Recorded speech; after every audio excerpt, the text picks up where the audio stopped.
Creating and managing earnings on selected products within Unity Enterprise. From the Springboard menu, select Employees. Then go to Earnings and Deductions. Now let's set up earnings on selected products. Click on Name and enter the name Earnings on selected products. Next, click on Event and select when you want the earnings event to occur.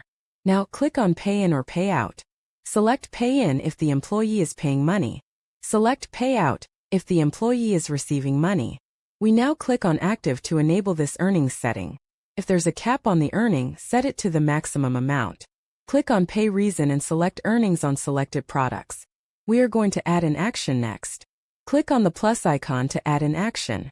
In Calculation, select your preferred product sales as either inclusive or exclusive. In Calculation Type, select the preferred calculation type. In Calculation Value, enter the specific value. In Maximum Amount, you enter the preferred maximum amount. Now we are moving to defining conditions.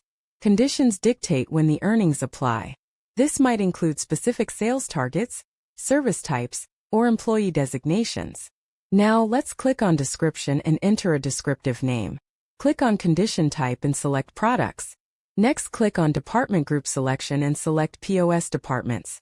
Now click and select the preferred products. Click Submit and click Submit again. Lastly, click on the tick icon to save. You have now successfully set up and configured earnings within Unity Enterprise.